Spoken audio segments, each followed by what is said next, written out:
One of the experiences I trust every homebrewer shares is the feeling of awe that comes from witnessing the conversion of wort into beer through the fermentation process. Even after 15 years, I still get giddy when I see the first signs of airlock activity, a nice fluffy kreuzen developing on top of my beer. The worst is when this takes too long. You all know the anxiety that comes from checking on a batch a day after pitching and seeing no action. This is why we love Imperial Yeast, who pack 200 billion cells of the purest yeast into each pitch right pouch, which assures quick starts, healthy fermentation, and predictably great results. I strongly urge all of our listeners to check out everything Imperial Yeast has to offer and let them know that you appreciate their support of the Brewlosophy podcast while you're at it. All right, on to the show.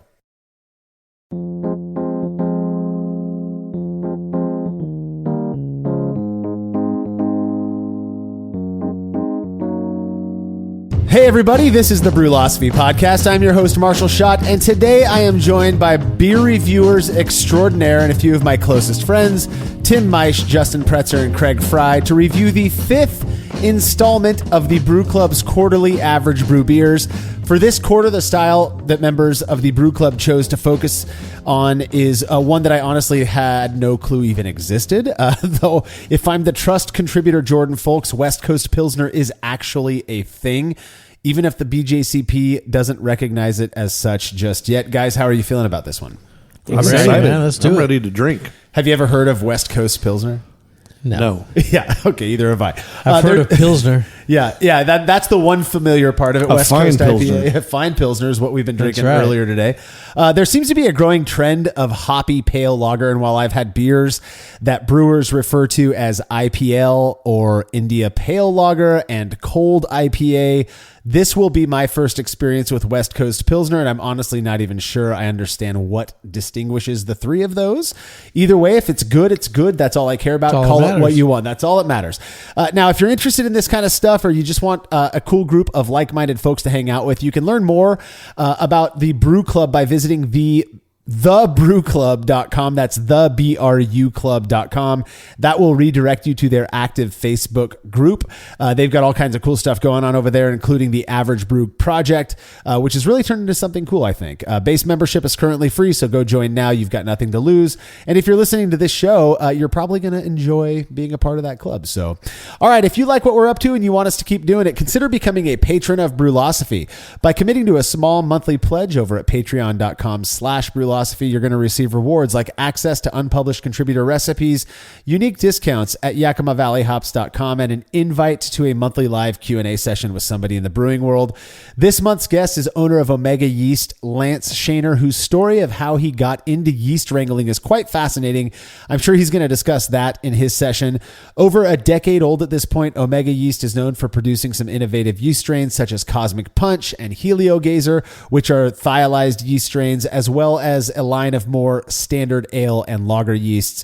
When you're a firm nerd like us, or you just like to learn new things, this session's going to be a blast. To be a part of it, you have to make your pledge of just $3 or more at patreon.com/Brewlosophy no later than Friday, May 19th, 2023.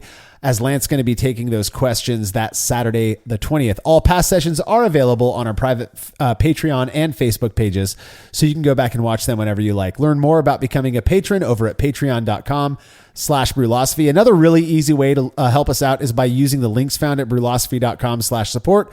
When you're shopping online, your experience doesn't change at all, and we get a little kickback for the referral.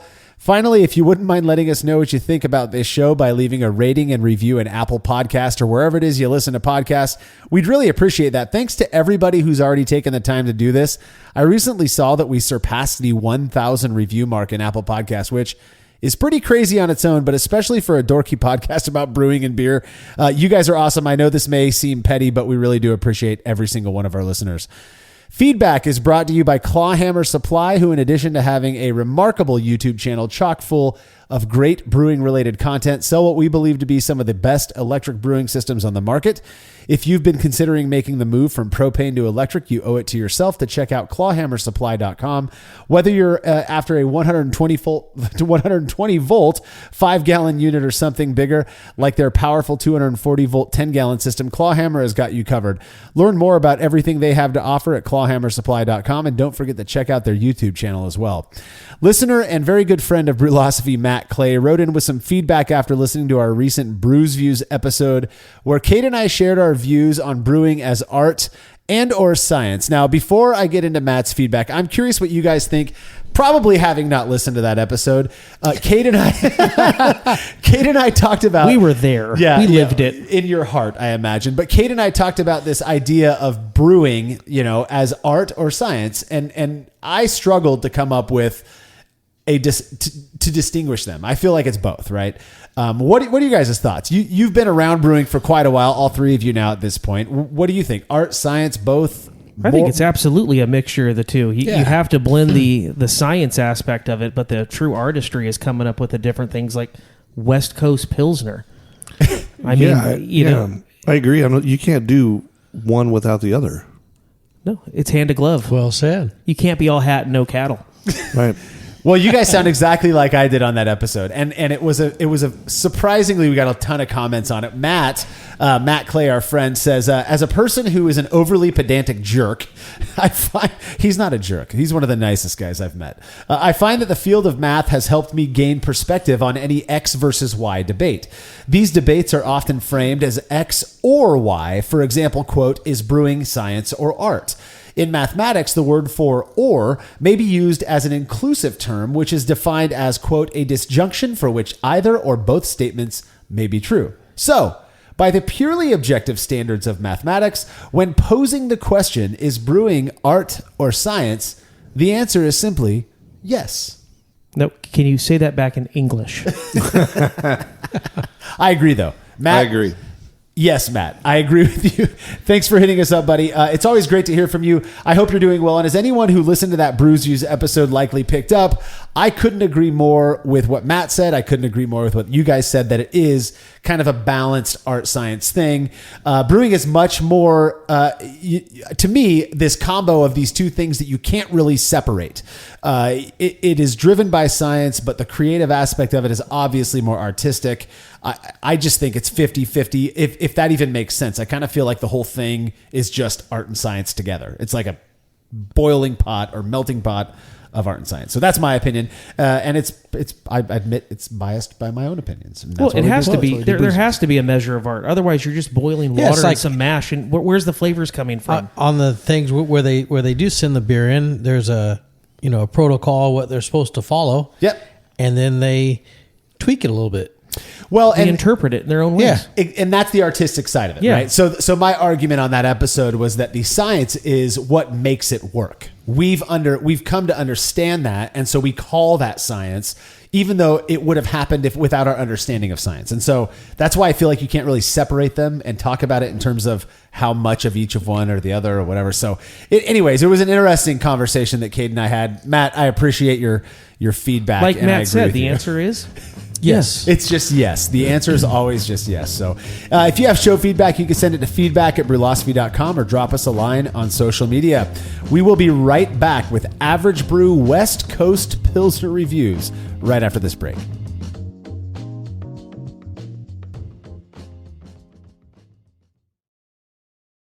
After a long brew day, the last thing I want to do is waste more time chilling wort. I've tried so many different options, and ultimately I settled on the super efficient immersion chillers made by Jaded Brewing. With the King Cobra and Hydra, I'm able to chill my entire batch of wort from boiling to just a few degrees above groundwater temperature in as little as 6 minutes. If an immersion chiller is right for your brewery, then do yourself a favor and check out all of the rad options Jaded Brewing has to offer at jadedbrewing.com. And be sure to let them know Brewlosophy sent you. As every brewer knows, the best beer requires the best hops, which Yakima Valley Hops provides fresh from the source to brewers around the world, carrying everything from classics like Cascade to modern favorites like Galaxy and Mosaic, as well as other ingredients and gear. Yakima Valley Hops has it all. And don't forget to check out their new podcast, The Late Edition, where the YVH crew goes into depth on our favorite plant with industry experts. Head over to YakimaValleyHops.com now to see all they have to offer and subscribe to The Late Edition wherever it is you listen to podcasts.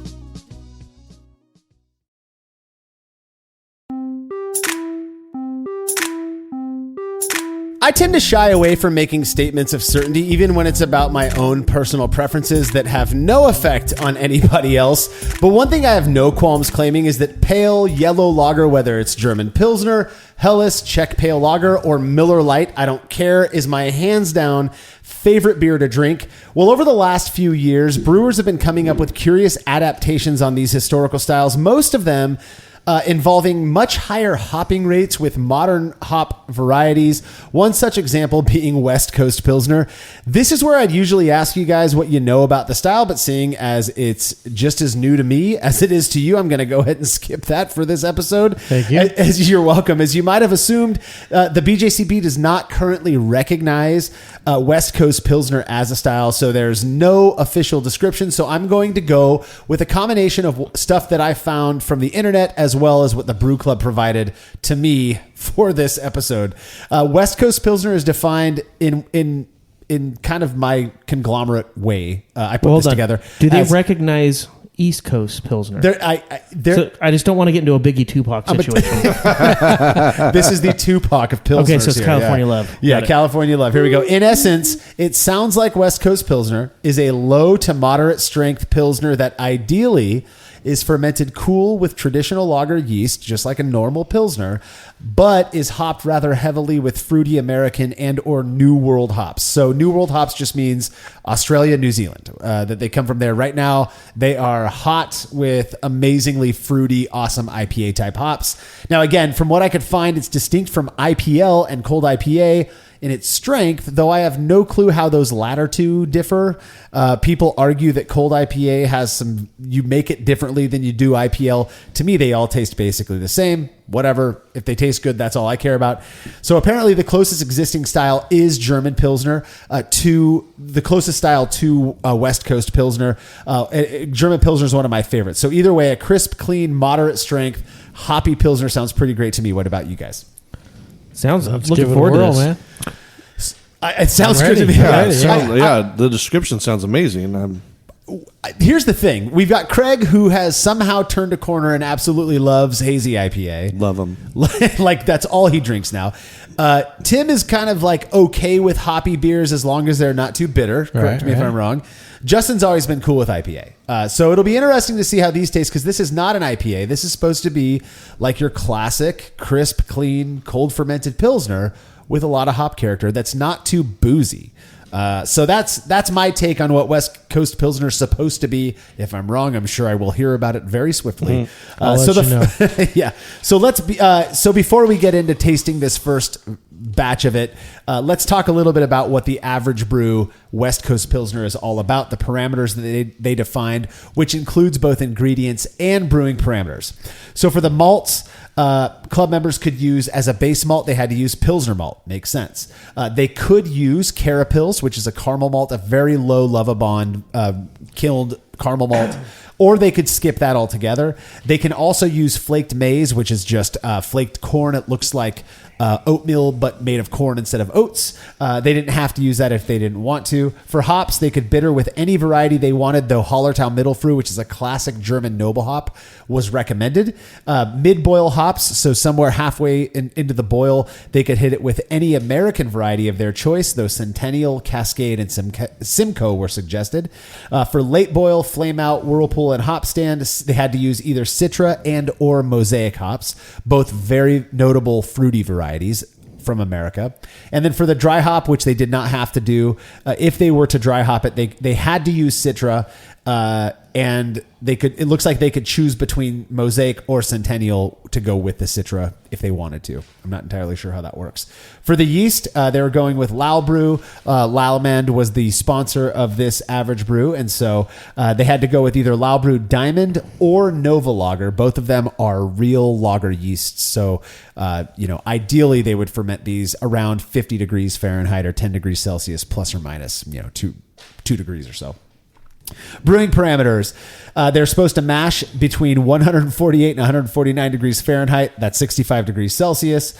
They're supposed to mash for about 60 minutes and then boil for 60 minutes, targeting an IBU of between 30 and 40. So that's not terribly bitter, but it's also, you won't not notice the bitterness in a beer that's 30 to 40 IBU. And they're targeting an OG. This determines the strength of 1041 to 1050. So this is actually pretty close to what the BJCP considers appropriate for German Pilsner, just with a lot more fruity hops rather than the spicy, floral, kind of maybe earthy noble hops that we're used to in standard Pilsner. Sounds pretty good to me. I'm excited to drink these. I've never had one, and so this one that we're about to sip right now is going to be the first that I've ever had. Just to reiterate, have you guys ever had anything that sounds like it resembles a West Coast Pilsner in the way that I just read about it? Not at all. No. I mean, I feel like the guys in NASA going to the moon for the first time. Right. We are going to discover something new We are here. going to boldly go where no one has gone before, except for the brewers that made the beer, of course. Yeah. Well, and everybody who's had West Coast Pilsner who thinks we're idiots for never having heard of it. So the first beer, which happens to be again, like I said, the very first West Coast Pilsner I've ever tasted. So I hope it is better than some of those New Zealand Pilsners that we a cool had. name on it. This one comes from the Brew Club member Tyson, I believe it's Sather. Let's talk a little bit about his bottling and his packaging. It looks to me like he's using really nice Belgian beer bottles here. Dude, this is legit, and I want it. I like the name. We're gonna just brutalize his name. Serve Viking. I mean, it's like a Viking warrior drinking a beer with looks like something flew through his windshield on the label. It's a badass label. It almost looks like Joe Dirt drinking a beer in front of a But if Joe Tundra Dirt with was yoked horns out of his on the mind hood, with good hair. It's like a 1994 Ford Taurus with horns on the. Joe Dirt But does look at the grow windshield. up. There's something that flew through the windshield. Yeah, you're right. What is that? It looks like an animal flew through the windshield or somebody stopping to have a beer. like an ostrich or something. A big frothy beer. Well, clearly the label is very nice looking. We can, even though we can't interpret it. So Kvike is a very popular style of yeast these days that can be fermented upwards of like 100 degrees Fahrenheit. That's like 35 C, I think. And so I have a feeling that's where old Tyson got the name, and I think it's SRV. Maybe that's Stevie Ray Vaughan. I don't know. Tyson is blending and mixing the art and the science. Lovely. Definitely. I've got his recipe here. Can we start drinking anytime soon? Yeah, go for it. okay, Start good. smelling it. How about smell it first? But while you're doing that, I want to give a little bit of info on his recipe. So this Tyson is from Greater Idaho. I lived in Idaho for 2 years. I have no idea what Greater Idaho means. He calls his beer Supernova. He mashed it for 90 minutes at 149 degrees Fahrenheit. I have a feeling that that's perfectly within parameters, even though it's 30 minutes longer than they said. He used Pilsner malt. He tossed in a little bit of pale two-row malt, which, whatever, he can have that.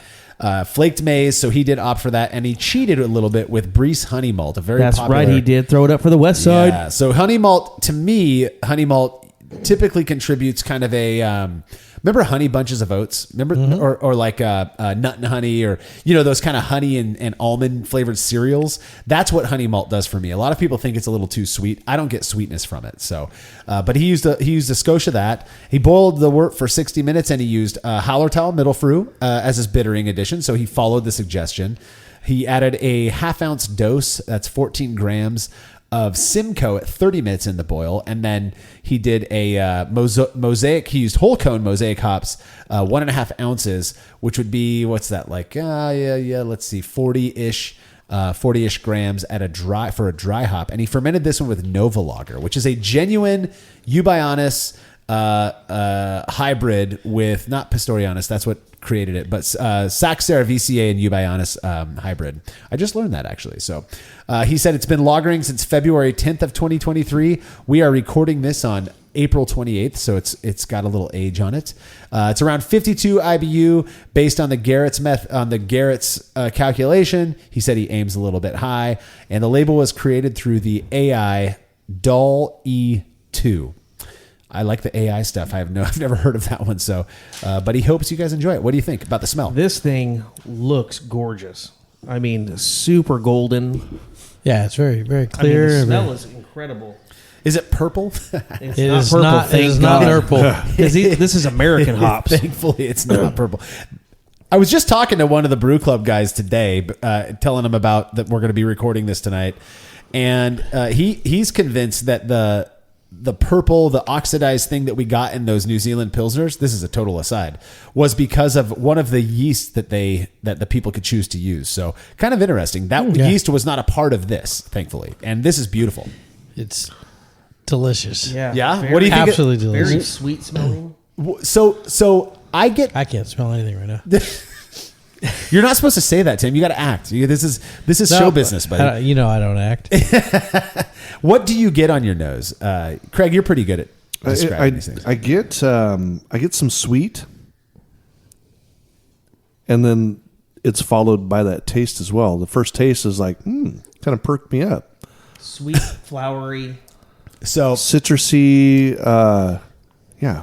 So it's weird when you smell sweet. Usually when you smell something that you associate with sweet that's why we would describe it as sweet. So what I get is tropical fruit. I get like overripe tropical fruit on the nose. Yeah. I would agree. And that I associate that with sweetness as well. I don't want to send the message that this is overly sweet beer on my palate. It's not at all. It's actually quite dry. Yeah. Very dry. It smells like when citrus trees begin to bloom. One of my favorite smells. Yeah. Absolutely. That's where this took me to. We have a few of these in our neighborhood, and it just took me to that. I mean, incredible smell, incredible mouthfeel. It's very smooth. Yeah, this is a really good beer. It is. Yeah, that citrusy stays in It's your not cheeks. bitter at all. It's pretty good. Yeah, there's three popular methods for calculating bitterness, and I think Garrett's is probably the least popular of the three. I think most people use Tinseth. I was using Rager for a while. This does not taste like a 50 IBU beer to me, or a 54 IBU beer, whatever it is. But I will say that it is 6.4% ABV, Yes. According to Tyson, which that level of alcohol is, with that you will get perceptible sweetness. Whether that's alcohol sweetness or malt sweetness. To me, they're different. Hop sweetness, because of the high hopping amount, doesn't mean there's sugar in there. It's just this perceived kind of sweet character from the fruitiness. But I do get a hint of alcohol. It's not hot, so it's perfectly appropriate. But this is a bigger version than I would not say that this is moderate strength. I would say for a Pilsner, this is fairly high strength. Yeah, I mean, when I think of Pilsner, I'm looking at your Miller Lite can and clean, crisp, refreshing. Money. This has a little bit of bite to it, but not to the point where you're like, oh, that's just your typical what most casual beer drinkers associate as like an IPA. But I think going into summertime and the heat that we have now, this is Hell good. yeah. This would be a good pool beer. This is crushable. It really is good. Super good. What did you get on the? You said you're struggling to smell, Tim. But what did you get on the palate? Was there anything particular about it that you thought stood out? No, just very smooth. I mean, it was citrusy a little bit for me. I tell you, it coats your mouth. Yeah, very much. It's hanging around for a bit. Like it's a bit chewy. I don't know if that's very common term. Okay. Yeah. So what did you say? Chewy? Chewy, yeah, cheeky. I don't think malty is maybe the right word, but yeah, there's definitely some, like a bowl of oatmeal type of a thing. It was good. So this is a great beer. Yeah, if I had this on tap, I would not be complaining about it. I don't Hell think my no. friends would either. Yeah. Yeah. I think you should have it on tap. Yeah. What's going on here? Don't tell me how to live my life, Tim.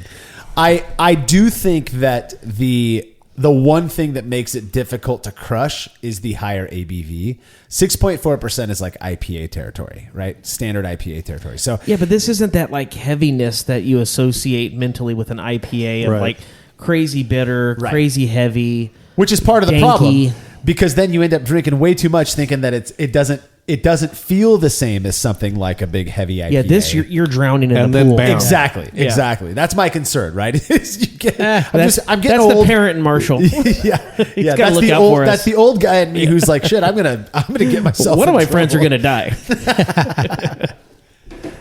I guess, Tim, we have to rate this. What do you guys think? What do you give it? Man, We was haven't even very established a rating system, so Yeah, to we say this never- is arbitrary is really underscoring here. good. It's at least a 29.9. Yeah, 29.9, that's fair. Out of right? 29.9.5. It's very good. I enjoyed I would that. go 29.4. 29.4? Yeah, I'm going to hover this. I think this is a 32. a flat 32. Yeah. I give Yeah. it an F4J3, actually. Oh, Man, damn. that's high. Yeah. Wow. It's a different- Hey, Tyson, nobody has gotten an FJ43. Well done. Well I done. will say this, that it's very difficult to rate the very first beer. There's this whole thing with like the first and the last, and so we'll have to come back to our memory of what we perceive this beer to be. Well, I'm rating this on would I want to drink another one? And the answer is absolutely. There's no doubt. 100%. I would not only would I drink a whole pint of that, I would probably order another one, definitely. especially if I didn't know what the ABV was. All right, next beer. This one comes from Nathan Keppel, I believe, is his name, and he wrote his name as Nate, so we're going to refer to Nathan as Nate. And it's fairly long, so I will just read what he wrote to give Nate some credit. He says, first time, long time. His name is Nathan. Yeah, but he wrote Nate. Look, see? He wrote in his own handwriting, Hey, Nate. his mama call him Nathan. I'm going to call him Nathan. I don't know what his mama calls him. The Brewlosophy podcast inspired me to get back into brewing after a hiatus when my second set of twins was born 4 years ago. Whoa. 2 sets of twins. Dude's knocking it out of the Dang. park in the Also- brewery and at home. Also, I am one of 2 sets of twins. Look at that. Kindred spirits. What are the odds? I have a twin brother, and 21 months younger than me are my twin sisters. You've met them, Yeah. or half of my twin sisters. But so that's very cool, Nate. That's one. If they need support, just have them reach out to me. I know what it's like. He says they were born 4 years ago. Yes, I'm a father to 2 sets of twins, 7 years apart. Well, we're only 21 apart, so that's 21 months apart. So he says, I joke that I'm 4 for 2. Creating tiny humans. After finding the podcast a few years ago, I made my way through all of the prior episodes. I find the podcast is the perfect amount of information, comedy, and entertainment. I joined the Brew Club a few months ago and was excited to take part in the first average brew that I could. In Brewlosophy style, I made mine a split batch using 2 yeasts. Way to go. I hope to collect some tasting data at my local homebrew club meeting later this month. I made an 8-gallon batch split between 2 identical fermenters. I started with RO water, reverse osmosis water, from the grocery store and built up with a small amount of calcium chloride, Epsom, and gypsum to get to a sulfate to chloride ratio of about 1.3. Sounds solid for this style. So his malt bill: 91% AvgBrü Pilsen malt, 8% torrefied wheat. So torrefied wheat, if you've ever had like sugar smacks, Oh, yeah. that's torrefied wheat with a bunch of sugar Some on the Diggums? outside. Yeah, they're really like Diggums. soft and fluffy. And then 2% melanoided malt. He says he mashed for 60 minutes before sparging and bringing it to a boil. He boiled for 60 minutes with 3 hop additions. He also bittered with Hallertau Mittelfrüh for 60 minutes to 10 IBU, and then he added 1 1/4 ounce, which would be about 36 ounces or grams of Centennial for 20 minutes at the 20-minute mark, for a total of, it looks like, about 27 IBU. After the 60-minute mark, he killed the flame, cooled the wort to 170 degrees Fahrenheit, no clue what that is in Celsius, where he whirlpooled for 20 minutes with 1 ounce of Simcoe Cryo hops for 20 minutes again at 170 Fs, so that he got about 6 IBU out of that. So in total, he's about 33 IBU, which is solid. And that's using the Tinsith. It's funny that both of the first 2 guys actually put what calculation they're using for this. So, all right, good call there. He says after the 20-minute whirlpool, he cooled the batch to 55 degrees Fahrenheit. That's about 13 degrees C, and split it into 2 identical all-rounder fermenters. Both were measured at 1040 starting gravity. That's OG. An ice spindle was added to each. One was pitched with Lallemand Diamond Lager, and the other was pitched with Nova, standard 3-piece airlock, yada, yada. Both were kept at a temperature control. Am I losing you guys' interest here? So they were fermented at 55 degrees Fahrenheit, about 12 C. After 5 days, he dry hopped each with 0.75 ounces of Citra. Awesome. These are 4-gallon batches. I'm just gonna go with that. Yes. All right. So I don't know which one we got though. Here, 2 bottles of WCB fermented with Nova. All right. These are the ones fermented with a Nova. So the same yeast as the last beer. All right. First off, what do we think of the way it looks? And It's not as bright and shiny. Are we as the supposed to last start one. with the label? start with the label. I'm really liking whose show that this actually you have is. a piss bag attached to it just in case. It looks like a colostomy bag. Yeah, That's what he said. Piss back. piss bag. Yeah, I think that's more of a poo bag actually. Okay, C minus. This tastes completely different. It's smells different. way different. Looks different. Tastes different. It kind of Very looks like sharp. like a champagne. Very dry. Yeah. It does look like a champagne. Okay. It's very flat tasting, not in a bad way. It starts weird. off sharp, So but then disappears. Yeah. So Take another sip though. No It's mouthfeel. different after you. I think I know where that comes from, you guys. I'm going to hold this up to my computer screen. Do you see a hint of a specific kind of It better color? not be purple. Do you I'm see not it? really seeing much purple. It's not yellow, though. No, it's like a champagne color. There's a hint of a little grayish kind of purple thing the going on. grayish snuck in. Yeah. So I would not. Son of a gun. If I were judging this, I would note minimal but noticeable oxidation. There's something there, which is, again, we said it a million times. I hope people trust that we are going to be honest and not butter their buns. If a moron like myself noticed it right off the bat. Exactly. It's not bad though. I'm going to drink this whole glass. Yeah. It is far less hoppy than the last beer. And here's what's great about this. There's no such thing as a West Coast IPA. So Maybe that's what it's supposed to taste like. We just don't know. Yeah. Even West on Coast the Pilsner, nose. sorry. Even on the nose, I get a there's a very much as a thing as a West Coast IPA. Even on the nose, I get kind of a kind of sweet in a different way. Metallic-y. A little bit metallic, a little Yeah, bit yeah. like overly sweet, but not in the hoppy way or the malty way. It's just that weird thing. But it's not. Again, it's not terrible. I will chug this whole glass. Almost like a white, Craig, like a stale white grape What do you juice. get from? Kind of white grape juice is Yeah, a good yeah, is a good yeah. description. Yeah, that is a great description. That's what it Yeah. tastes like. Yeah, Yeah, you're right. I'm here all week. Tip your service. Minus the grape. It's like it's Minus like, the grape. Yeah, it's like we're taking communion with white grape juice instead of. Yeah, it's it's well carbonated. I have a feeling that this off of the tap, because if he kegged this, I have a feeling that it probably tastes pretty great because it's probably lighter in flavor, which is more my jam. Less aggressive in terms of hops and bitterness and all of that. Mm-hmm. But the lighter it is in all of that stuff, the more easily you're going to recognize flaws, right? So if he bottled this off of the tap and shipped it all the way to Fresno, California, from wherever he's from, I think it's Wisconsin. or whatever. Wisconsin, There's yeah. a good chance some oxygen got in there, and it's going to be tough to cover that up. But I can kind of see beneath that this is probably a really crushable beer. Yeah. I mean, honestly, if you have a few Miller Lights, as we have, prior to drinking this is easy to just keep going back to. 'Cause Sure it's is. so light, crisp, easy to drink. It's not bad. It's just I pick up a little bit of that. How would you describe it, Craig? I would say the same thing. Yeah. Waiting here for a minute, I had another sip, and I kind of got a little tinge in my cheek, Tinny, and minerally. Yeah. and it was almost like a different flavor than the first sip. It's the chameleon of beers.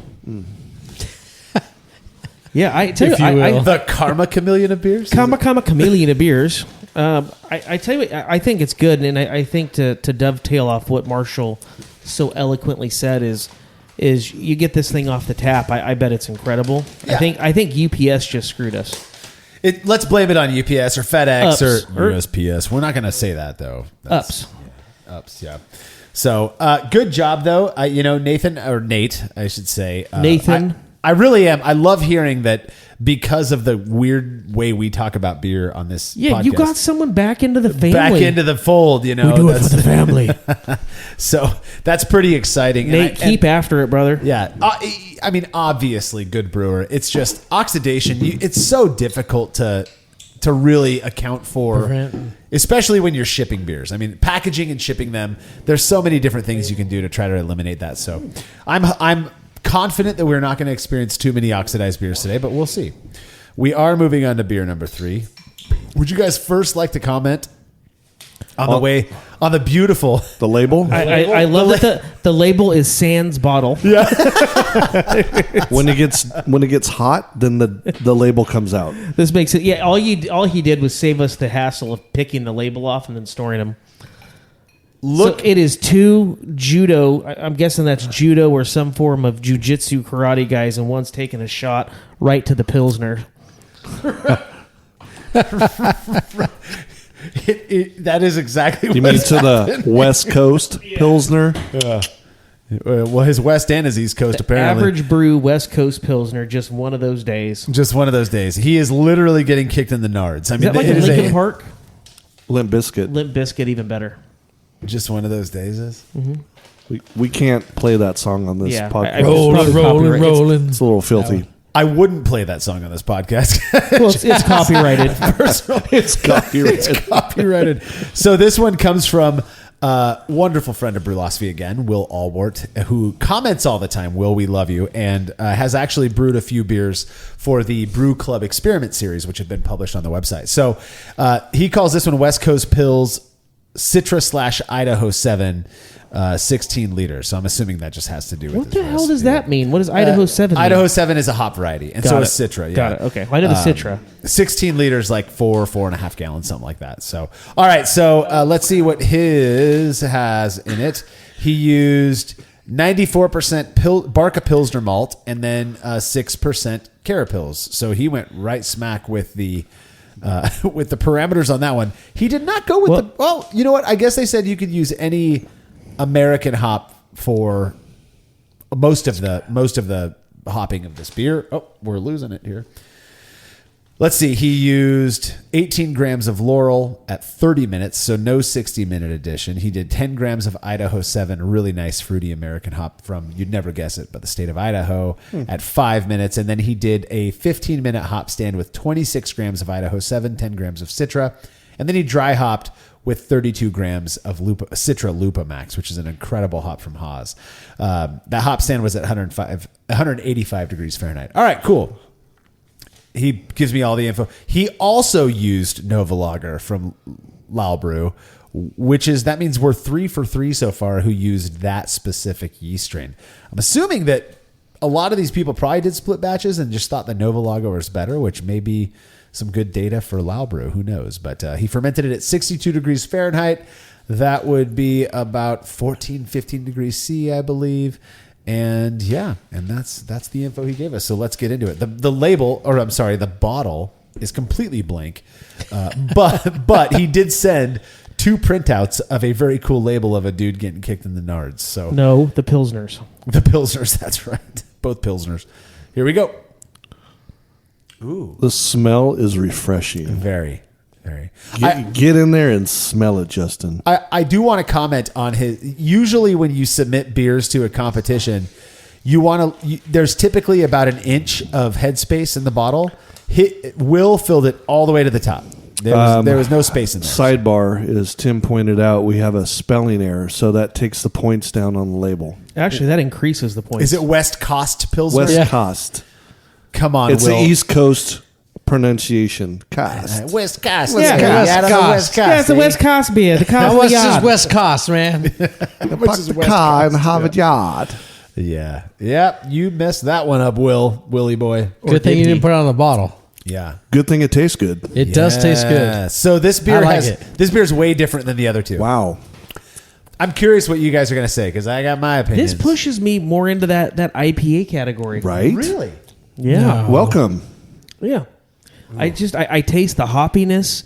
It's not bitter. So when I say that the IPA category, it's not that bitter, like you got to chew through your beer type of hoppy. But this is good. You taste. This is with Citra, right? It's Citra and Idaho 7. Yeah. You get that Citra coming through big time. Marshall, while you were reading, I can't smell anything, and I was really trying to smell it. My nose was dripping with the beer. I went a little too deep. You poked in there a little bit, eh? Good nose Yeah. feel. And still That's no right. smell. Yeah, the old but nose it tastes feel. delicious. It's amazing. I like it. I really like this one. And so Will actually classified this one as a New Zealand Pilsner. I think he did that just to try to get close to a New Zealand. There's no New Zealand hops in it. These are all American hops. So this It's like is a little. It's bitter right at the beginning, and then smooth. and then it smooths right out. Smooth. And Yep.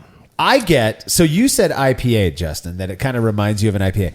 This to me actually reminds me more of what I would expect from like an American Pilsner in terms of the grainy, doughy, kind of slightly toasty malt character that I get from it. I get the hops, don't get me wrong, but I don't feel like the hops override No, that not at malt all. character. It's good. To me, this is like what I would say It's is very like clean. It's very clean. It's weird because Pilsner isn't one of those beer for most people. For me, it is, but for most people, you have a Bohemian Pilsner, German Pilsner, an American Pilsner, whatever, and you're not like, wow, this is crazy. But when you have a good one, there's this kind of feeling of like, that is solid. That's what I get with this. There's this really nice toasty, bready note to it, but those hops absolutely come through, and it takes it out of style for all classic styles of Pilsner and kind of brings it into this weird definition of West Coast Pilsner, in my opinion. Almost like that kind of sourdoughy with some mango jam. Yeah, it's mango-y is what I get. That tropical fruit kind of like again, overripe tropical fruit character is really, really good. Yeah, I like it. I definitely I really like it. It's Yeah. not hanging around. It's not, but But when it's there to party. But the not hanging around, you want take another That's right. sip, You another gotta- sip, you gotta another keep sip. drip- It goes right away. Keep drinking it. Yeah, it washes off your palate, right? Yeah, it does. Yeah, it's really good. How many of these would you drink in a night? Well, since I only How brought many do you have? Yeah, we only have 2, so are we paying for them or do we have to? I would definitely crush a few more. Yeah. Well, yeah, I will charge you guys later. There you go. Okay, perfect. Oh shit! I got a half a bottle. There. I know we didn't give our we're going to swear disclaimer on this one, so I apologize if, I've realized we've had a few drinks before we started this one. So, all right, we're going to move on to the next beer. Again, Tim's going to get the FCC involved. don't call the FCC, Tim. We're going to move on to the next beer. I can already tell just by looking through the bottle that has no label on it that it is very clear. It's so good, right? Yeah. Nice job, Will. I know. But I can already tell this one's going to be very clear. And so I'm pretty excited about it. There's no label on this. If you guys want to comment on Is this Adam Sterling's beer? this one is Adam Sterling's beer. And I'm handing you the bottle now. Oh, yes. All right. Tim, I'm going to hand you an open bottle of Adam Sterling's West Coast Pilsner. Alrighty. There you go. Pour it gently, just in case. It's kind of silent because the bottle has no... We'll smell it. The smell will give it away. Sometimes I've got his notes right here. Well, I don't know what I'm smelling for because I don't have the trained schnoz that Jersey had when he brought the levity and the deepness to this program. I'm really glad that I just had gave the disclaimer about the not swearing, because this one is called West Coast Fuck You. Is what Adam calls this one. I can't be drinking that at church. Yeah, easy, Craig, easy.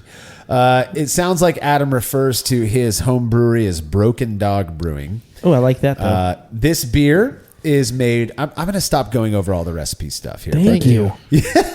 This isn't for you guys. You realize you are a part of you're a cog in the got it. wheel. Yeah. Got it. I was going to comment like, when is Charlie Brown's teacher going to quit talking? So he used 94% Pilsner malt and 6% Carapils. That's solid. Mandarina Bavaria at 60 minutes for bittering. Cashmere. That's a very nice American hop. It's nice. Mid boil. It's a very nice. Oh, very nice. And then he did Citra at the end of the boil. He dry hopped with Citra as well. Let's see. He also went with Nova Lager yeast. So far, nobody's picking the diamond yeast. He did it looks like he did a Hockert's mash, which is a very convoluted, though not terribly difficult to perform mash, which you guys have no idea what I'm talking about. Let's see here. Yeah, he kind of aimed for a German style Pilsner, but with the hopping the way it was. So here is what Adam said. He goes, I figured a copy of the Brewfather recipe was easier than writing it all out. Overall, it's a pretty standard German Pils recipe with modest American dry hop. I was very happy with how it turned out and will definitely brew it again. The one odd thing was the high FG. That's the finishing gravity at 1012. To me, that's not very high, Adam. Actually, I get why you would think that's a little bit high, maybe expecting like 1008 or 1009, but 1012 is fine. He says, compared to everything else that I've no explanation for, other than every beer I make, no matter the yeast, seems to stop at 10-12. House flavor, I guess. One note on the name, I got it while listening to a certain New Jersey punk band during the brewing process where they sing about how awesome the East Coast is. Marshall, I believe you mentioned you were a fan of punk, so Marshall, name that song. There's no way I'm going to name that song right now. We've had way too many drinks for the evening, but I will say the name of the, again, cover your ears if you got kids in the car. West Coast Fuck You is what he calls it. So let's get into it. What do you guys think? The bottle sucks. I mean, the bottle's blank. Yeah. No, There it is. Is that the turn this is going in? Well, he listens to punk music. He can take a little bit of shit from us, right? I like the way it looks. It looks, it looks very looks nice. good. It's a little cloudy. What? It's a little cloudy from Oh, my you're angle. right. Yeah, I get a little purple too. Yep. Yeah. And Yeah. There's a little hair of purple taste, on it. You taste the purple. It's like, It's- unfortunately, it's like some overripe fruit that's bitter. Yes. I don't get bitter from it. Why are you fighting me on this? Yeah, I'm sorry. I get something right in your face. I was going to call it bitter as well. Well, you guys are probably right. I'm probably the idiot here. Yeah, well, it's fine you admit it. But That's half the battle. I feel like I've admitted it every episode we've done. Average brew episode we've done. I know I have.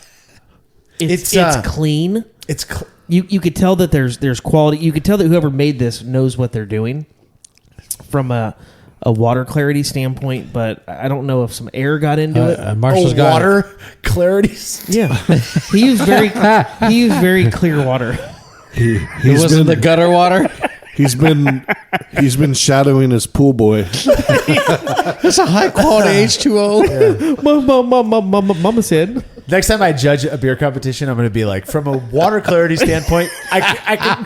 This I looks can like tell- water. I can tell you know what's up. But from a beer From a standpoint, water purity standpoint, I want you guys to envision. Close your eyes. Envision the smell of leather, and then go for a taste of this. That's what I get. I get like this really kind of like rich, leathery. there's. I don't It's get just it. not me. No. I thought I was going to nail that one with you. That's what I get wholeheartedly. It's not as hoppy as I would expect. I've which- had my mouth on a leather belt before, and it's not the same. Bite down. So here's the thing. There's something clearly about Pilsner. New Zealand Pilsner and West Coast Pilsner are the only ones that we've gotten that are so obviously oxidized, which again, Stop using New Zealand stuff. this isn't New Zealand. This is West Coast. That's California American stuff. This is New Zealand water. I can taste it. From a water clarity standpoint, yes, I Very feel New what you're Zealand-y. saying. Yeah. It's very Aboriginal. Shift out. Very Aboriginal. What's Boy, the P- quality of this program is very different when we do it in the evening time after drinking than when we do it in the afternoon time. Yeah. Not drinking. But it's weird because Here's the thing. I don't like it, but I keep drinking it. yeah, So, it's I don't easy know. to drink because I feel like it's so light and crisp that it kind of doesn't get in the way of it's such a weird thing to say, but it doesn't get in the way of the enjoyable part of it. It just doesn't taste as hoppy as I would expect for a West Coast Pilsner. You know, it's kind of straight. It's almost like, you know, those bottles of like apple cider that kids have at Like Martinelli, those little the apple ones that Martinellis. squeak. Yeah. yeah, it's just a funky version of that. I just don't The apple understand. cider or sparkling apple cider. That's what I was looking for. There's something about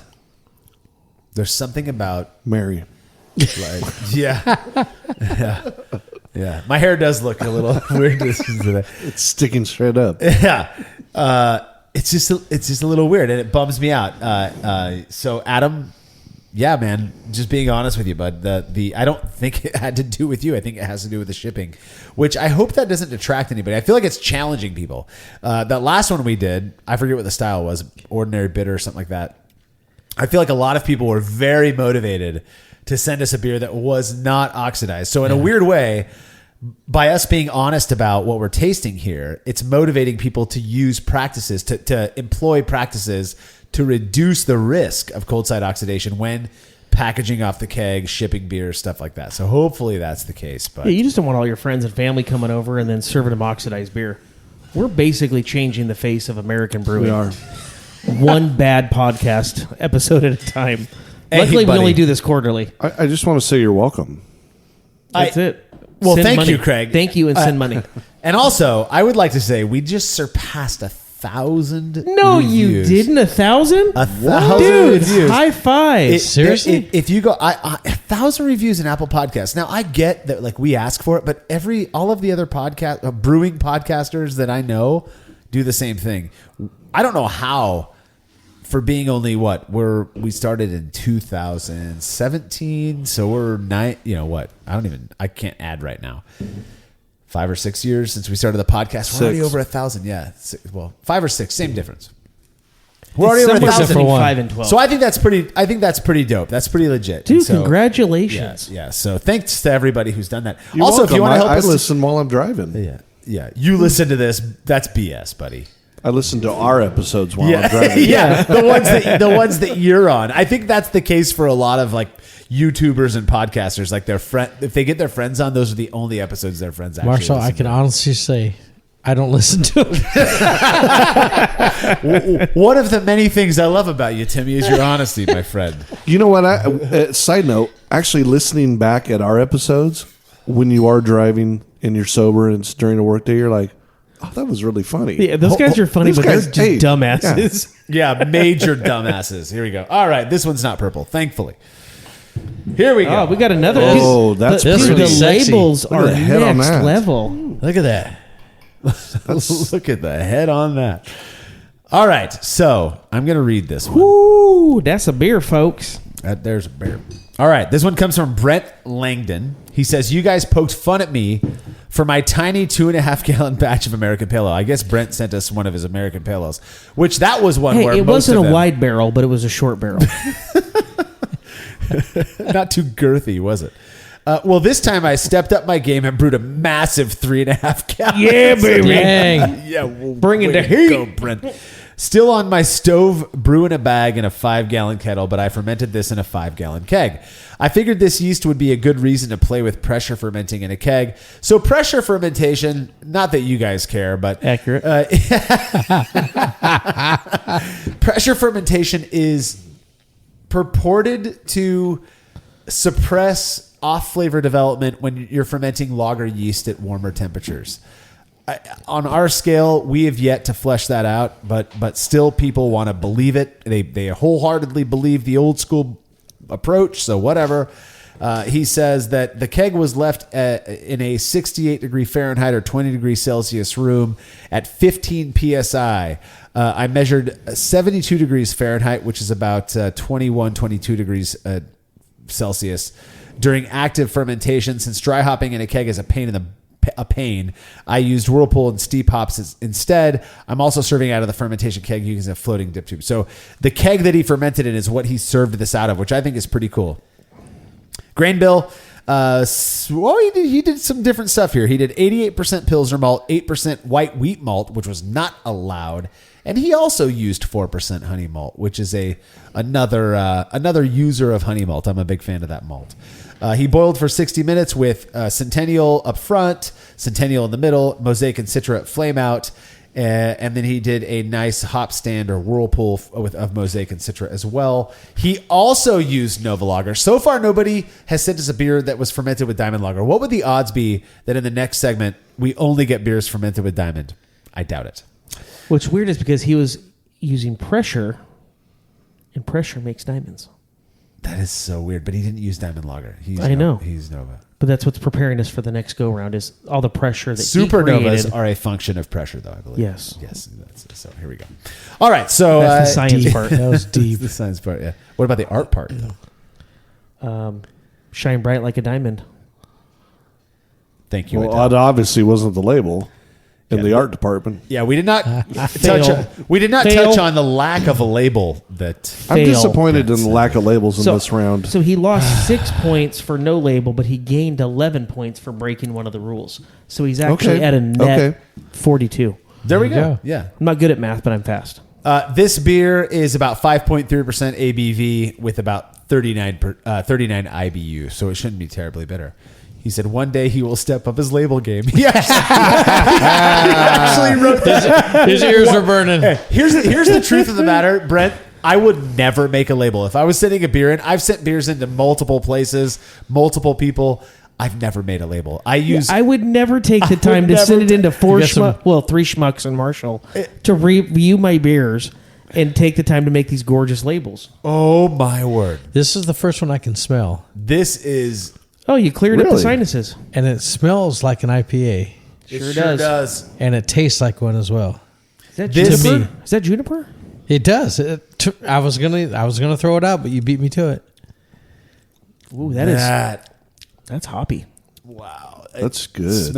Smell. I haven't tasted it yet, but that aroma is solidly. It is Yeah, rich. great smell. Citra and Mosaic. That's Yeah. what I get. Is that what he used? Yeah, Citra and Mosaic. The sun is shining and the birds are chirping. I want to go watch Tim mow the lawn while I drink one of these. Too late. I already did. Damn it. It's That's good. good. That's good.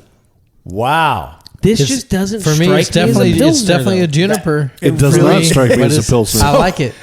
So Justin, not to get brulosophical on you or anything, Whoa. Oh. Plug. but I think that's the issue a lot of traditionalists have with the kind of advent of like new Pilsner styles is that really this just tastes like an IPA, and oh wow, you happen to ferment it with a lager yeast cold, and you happen to use Pilsner malt instead of pale malt. Who cares? If it tastes like an IPA, if it barks like a duck, and if it wags its tail like a duck, wait, It's a dog. that's a dog, buddy. You know what I'm saying, though, right? That's kind of the idea. Is like it's got all of the features of an IPA, but we know, because we have the sheet in front of us, that it's not an IPA or it's not made like a traditional IPA. Yeah. So we call it something else, I guess. Yeah, it's just what my brain has been trained from the years of marketing that it's We'll that's call it a impounded on West is Coast Pilsner. I guess yeah, exactly. it's a West Coast Pilsner. Exactly. exactly, Tim. That's what I'm talking about. This is smashable. I will say do like it. That is a solid one. And I don't like and- IPAs. And I know it's not, but Well, it's- but maybe that's a part of it, Timmy. Is It's good. that it is drinkable. It does wash off your palate. it It's does. got- It doesn't linger on right, and on and on. and it's not. You're not getting plastered. So yeah, it makes sense to me then that they would want to call it something else, even though it has a lot of the same characteristics of an IPA. Again, there are these differences. There's a difference in experience when you actually Yeah. consume it. I mean, I'd be willing to bet, Tim, Craig, I know that you are really into like the big, thick, hazy IPAs right now, which I love. But I'd be willing to bet that you'd be more likely to order another pint of this. I would definitely. than you would a. It's kind of like creamy on the end too. yeah. There's this fullness to it, but it's still crisp. I totally agree.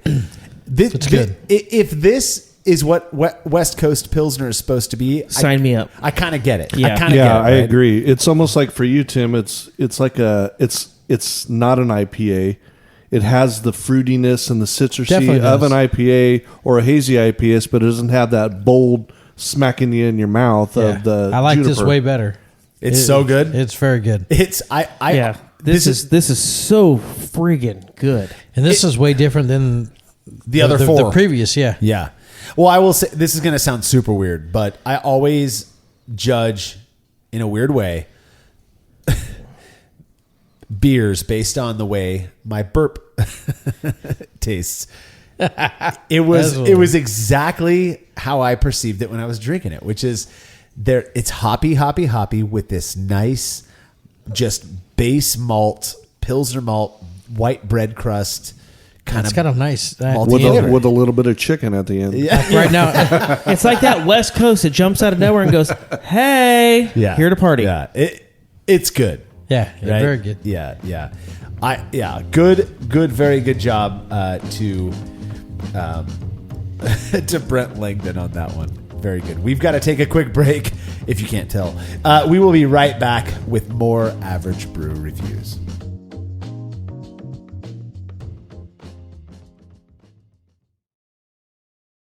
Family-owned Atlantic Brew Supply is the largest homebrew shop in the Southeast. No gimmicks, no multinational corporate overlords, and no BS. They offer exclusive malts, yeast, and more from local artisans, as well as award-winning recipe kits. They also sell professional brewing gear and cask equipment from sister companies ABS Commercial and Cask Supply. Most ingredients are available by the ounce, plus Atlantic Brew Supply has an on-site calculator to help you craft your best brew. Orders are processed same day, and 2-day shipping is guaranteed for East Coast customers. Get 15% off your first order using promo code BREWPOD. That's BRUPOD at AtlanticBrewSupply.com. There's no denying that stainless steel is the best material for brewing equipment, and Delta Brewing Systems offers some of the lowest prices on high-quality stainless gear, like the Firm Tank, which in addition to holding 8 gallons or 30 liters of wort, comes with a domed lid to even further reduce the chances of a messy blow-off. Plus, it can hold up to 4 psi of pressure for closed transfers. Delta Brewing Systems also has their own line of brew kettles, as well as one of the lowest-priced all-in-one electric brewing systems out there, and their prices are shockingly low. If you're in the market for legit stainless gear that won't break the bank, do yourself a favor and head over to deltabrewingsystems.com today. Have you ever thought about adding a port to your kettle but held off because you didn't feel like drilling into your gear or sending it off to have someone else do it? From the makers of the world's fastest counterflow chiller, the Xchillerator, comes the Hangover, the easiest way to add extra ports to your kettle as well as countless other options. Mount a faucet to your keg for easy portable pouring. Set up the perfect whirlpool arm. Hold a heating element in place. All of this and so much more without permanently modifying your gear. Manufactured right here in the United States, the Hangover offers brewers too many convenient solutions to list here. So head over to Xchillerator.com today to see what the Hangover can do for you.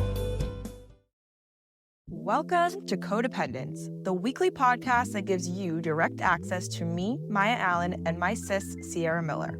Every week, we give you insider access into our sisterhood and lives. Part self-help and part comedic relief, Codependence is all about letting your guard down. Expect a lot of laughs and maybe some tears as we navigate this crazy world together. Join us every Wednesday for this funny, tea-spilling, shade-throwing podcast.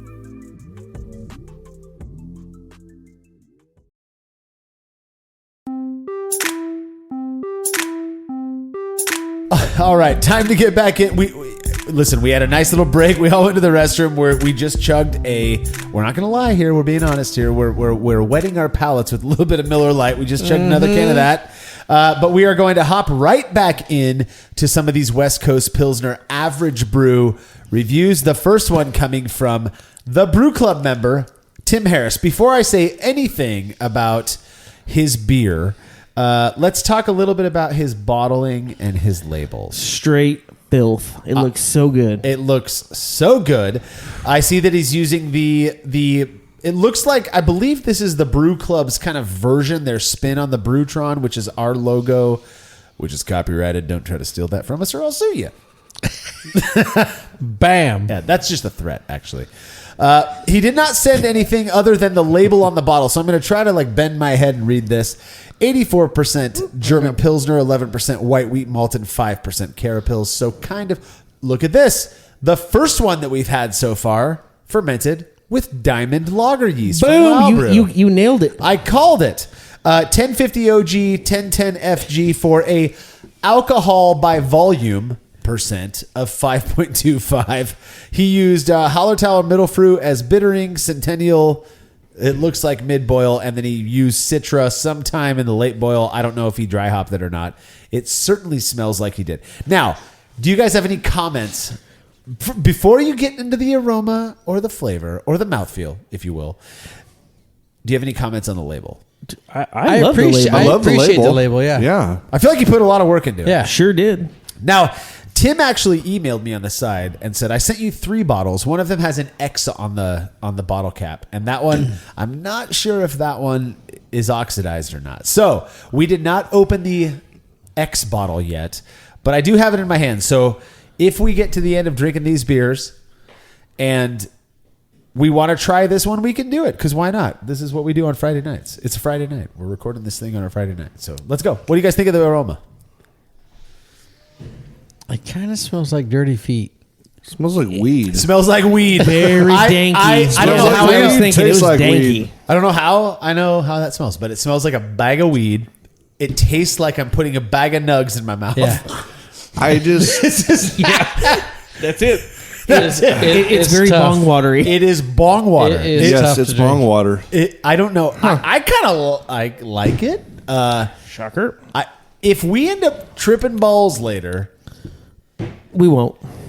and you didn't tell us, Tim, not you, Tim, but Tim Harris, well, that's cool. Thank you very much. But also, I think we all agree, we did not talk about this ahead of time. No, right? we did not. We all agree this smells and tastes like weed, like You should classic just name it Dime Bag. 90s. It was made with Not diamond weed. It was, Yeah, it was diamond. bag. It was diamond crystals. It's weird because I feel like a lot of people associate like Heineken with weed, that skunky thing. Heineken is just trash. I love it. Shut up. No, Heineken's trash. This beer isn't trash. I wouldn't put this in the same beer as Heineken. Just to be very clear and frank, I wouldn't drink more of this because it is too danky for my liking. But I like it. I'm not going to call it Heineken because I don't dislike it that much. This tastes like one of my favorite smells. Is all I'm going to say. Bong water. Not. Yeah. It's very weed-y. It's very pot-like. Yeah, I'm a no-go on dime bag. I kind of like it. Dimebag Tim for the win.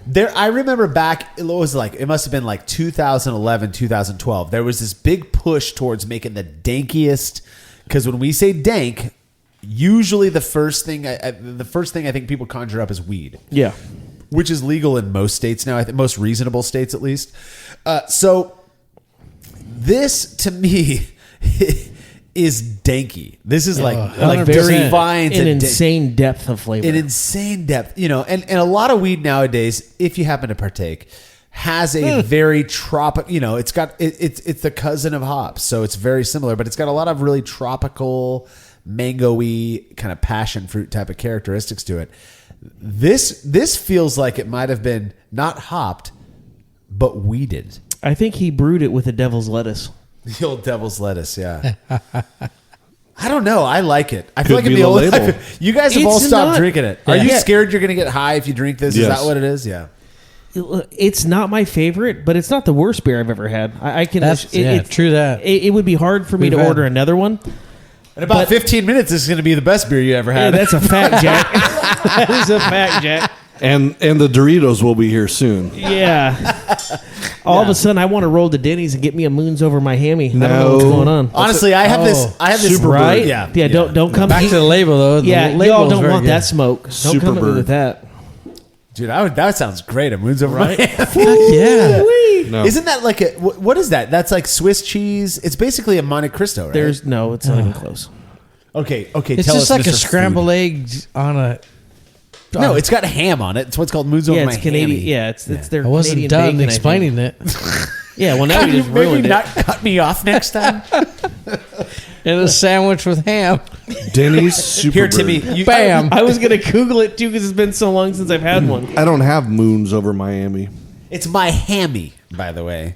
It's not That's why I Don don't Johnson. need it. I mean, a Denny's original sliced turkey breast with Swiss cheese, It was a bacon, ham and egg sandwich tomato. with Swiss and American cheese. That's what I said. Yeah. This No. is okay. I got this one. Is wow, letterhead. Or a Superbird. Oh my god! Is he an attorney? You're being sued. You just got served. I think I just got served. Clever. He knows we drank I wheat like beer. this label. Yeah, the packing tape label. Here, Timmy, crack this one open for me, and then look Justin and at I will share that. that. So this one comes from. Oh shit! Give me beer. nothing but Give a me beer. pay thing. Okay, let's do this. All right. Oh That's man, bad. I feel like I should have read these ahead of time, but I didn't because. All right. You're so ill prepared. Oh hell yeah! That is a sick label. Let's see. That Ain't is- nothing but a pay thing, Look at the baby. graffiti. That's awesome. Oh yeah. So this one comes from Thomas K. But he even says, "Oh, thanks, dude. Yeah, gentle por favor." Clado. I have a feeling he's Greek. That's a hard one. That's Clado collaboration. Clado Vasilakis. Wow. Yeah, Easy for you to say. yeah. That's easy for him to say. No silent letters. Oh, there's a silent F. He said too many letters and syllables, but no. He said too many letters and syllables, but no silent letters or rolling of letters. Well, thanks, Thomas. Look up my Facebook profile if needed. LOL. All right, here we go. So I think the last beer kicked in. this is the first. I've never actually typed out LOL in a text. I'm too old. Well, you're older than me, both of you. Thank you. Not he so- is. So I will say this: this is the first time we've received a beer description on like official letterhead. I mean, look at that. LOL. Yeah, I mean, it looks like you've been served. Yeah, it does. That's impressive. Yeah, I would not be. I surprised. actually feel like a better person getting ready to drink this. I think Thomas might be a lawyer. Actually, look, he even signed it. Look at this. He's like, Oh wow, I think he served me. Shit, I think I'm served. dear Marshall, thank you for constant copyright infringement. Thomas, I want All I want is the diamond. Dodge is the 87 Dodge Aries. You can have everything else, buddy. Dodge Aries. I said 87, but my first car was the 86 Dodge Aries, actually. The K car. Bragger. You're going to want to edit that out. You know what? You know what? Some of us are proud of where we come from, Craig. Well, Tim and I both had a Chevy Love, so there you go. Yeah. You guys made Chevy we didn't Love. grow up with money. Yeah. Here we go.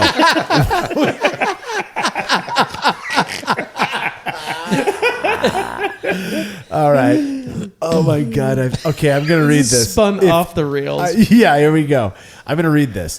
Thanks for tasting my version of this quarter's Average Brew West Coast Pilsner. Are you guys still tracking? All right, here we go. I'm one of those rule followers and mostly stuck to the script with this brew. The beer name is nothing but P-Thang. We'll just leave that alone. Yeah. How danky was the last beer? Playing off one of my favorite West Coast rap songs. It's such a great song. Yes, it is. Also one of the best rap albums of all time, The Chronic. It is. At a bottle share with my local homebrew club, shout out to Pub Guild. That's capital P-U-B Guild. The first guy who tasted it called out peach, and once that was implanted in my brain, there was no denying it. He renamed it Georgia Pilsner. Ooh, I like that. That makes sense. Which is fitting because there's for sure a peach thing happening with this Pilsner. I'll be curious to see if anyone else picks up on this. I'm sorry for biasing you guys. He's biasing me now, but I'll try to suspend that. It comes in at 5.25%. He goes over the recipe. I think we're done talking about recipes, but it sounds like he stuck to the rules as Thomas said that he does. Is this diamonds? Let's see here. I'm gonna say yes. I don't see it on here. He didn't include the recipe. We're going to assume it's diamond. Let's assume it's diamond. It's I 1, believe it is, 2, 'cause 3 into the I will phone. say this. It is It's a good looking beer. not purple. It's not gray. It is the palest Yeah. of all the beers we've had I today. tell you what, you sip on that, you were getting that hardcore fermented peach pit. Absolutely. Well, I don't That's know about where- the peach pit part. That's what I'm getting. That's- I thought it that's was exactly the fluids what you're from the Impala on the Nope. label. No, that's a sick Impala though. I do not like it though. It is peachy, I'm not a peachy, fan. moonshiny. There is a bitterness to this Yes. that I can't really put words to. I could by your face. Well, yeah, I tell you what. It is. Well, hey, you know what, if we don't okay. put it to words, let's put it to song. Shall we sing? We shall sing. Floating in the deep. No. Ben. So, I think I know what it is, though. There's this thing that happens when you bitter with hops that may be a little bit too long in the tooth, a little old, and maybe a little bit oxidized. And it's the way it was described to me, and this, I don't know how accurate this is, but this was described to me by a hop grower, is that when hops are old and a touch oxidized, the beta acid kind of starts to come out, and that's what contributes the bitterness to the beer as opposed to the alpha acid. Alpha acid degrades, beta acid only gets stronger. And beta acid is very, very strong on your tongue. I am holding back so many burps right now. This tastes like a beer that I made with like 10-year-old Simcoe. This was many years ago. That had been 10 years oxidized, ago? and I did it. It was a part of an experiment. It's on the website, but this tastes very much. This has a very much. Everything else about the beer is actually quite good. It's beautiful. It's not oxidized, but I feel like the hops might have been a little old. Thomas, I'd be really interested to hear if maybe you grabbed like a 5-year-old bag of hops out of Well, your it's going to fridge. suck if he didn't. They were brand new. Yeah. Yeah. I really don't see how this can happen without that though, because that is that bitterness. The only time I've ever gotten that level of bitterness is when it's like old hops that have been oxidized. So I don't like it, but I don't hate it. No, I don't hate it either. I like the peachy. It tastes like a really funky peach ring. I mean, I love the label. I love Yeah. the label is cool. But It's a off of sick-ass that, car. I have one. you don't have an Impala. OPP. Other people's Are you- Pilsners. Oh, other people's Clever. Pilsners. Other people's Pilsners. Are you down with OPP? Oh, you know me. Yeah, Craig know me. Is Marshall Damn, down with Craig. OPP? I'm so down with it. That's good. All right. I don't know what's the story behind you coming up with this? Did you just It just popped in my head. Craig's a He's just savage. an artist. That's what happens. It So must I have think- been. It must have been the weed from the last beer.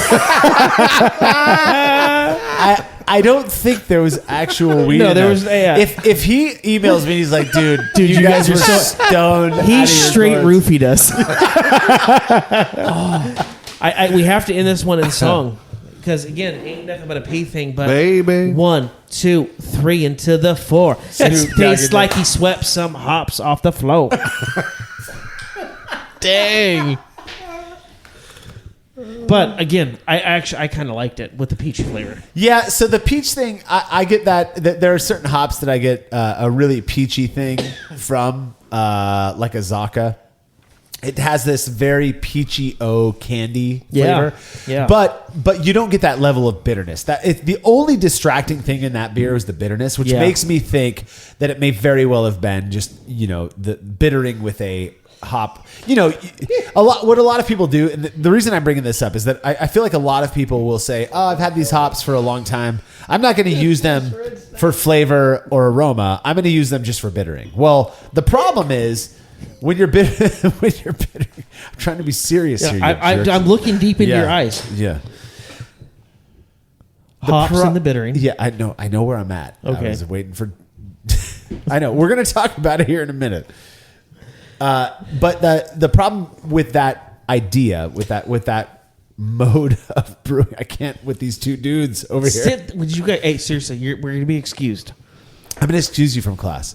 Is that you can get kind of this harsher, sharper bitterness, which is what I got. The flavor, the aroma, everything about it was actually really nice. Yeah, you dial that back 6 or 7 points. That's a killer bitterness beer. wise, Yeah, right? bitterness wise. But it's a killer beer. But would you agree with me? And you don't have to. You know this, that the bitterness was different than what you get in even like an IPA. It was more. It's like still my mouth is still bitter, and it's been 5 minutes. It's hanging out in there. Yeah, absolutely, yeah, absolutely. Yeah, that. It's kind of the telltale signs to me of more of a beta acid bitterness, which is usually a function of using older or oxidized hops. So, all right, let's talk about this label. Which the two of you, this beer. Let's see if I Bunch can. of giggling is the name school on kids here? over there. I And, can't wait to see it. I haven't seen it yet.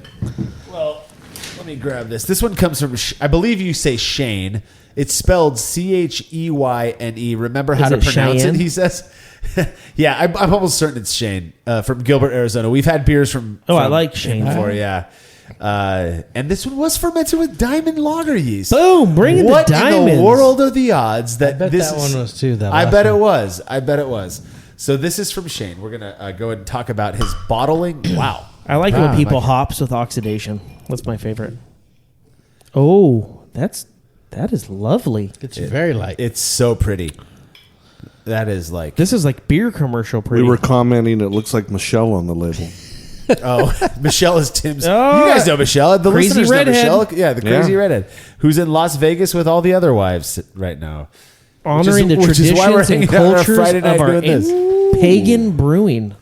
Yeah, Pagan Brewing. That's Sick. Shane. Yeah, Dude, this label is fire. That's fire. So let's talk about the label. Would somebody like to describe it in a non inappropriate way, please? Well, it's very not. I'll let Craig. I'll do it. I'll do it. Shut up, Craig. So it is a red-haired mermaid, I believe, a very. Hold on. with her hair covering her breasts. Oh, it's the Starbucks gal. It looks a little bit It's like the Starbucks gal, but way hotter. the Starbucks gal has Her green hair. Yeah, she's very chesty, but her long flowing That's red why I hair thought is it looked covering like it. my wife. She appears to be holding Yeah. grains standing in the water. It's a very nice label. It actually was, And there's a raven flying Yeah. in on the right side. but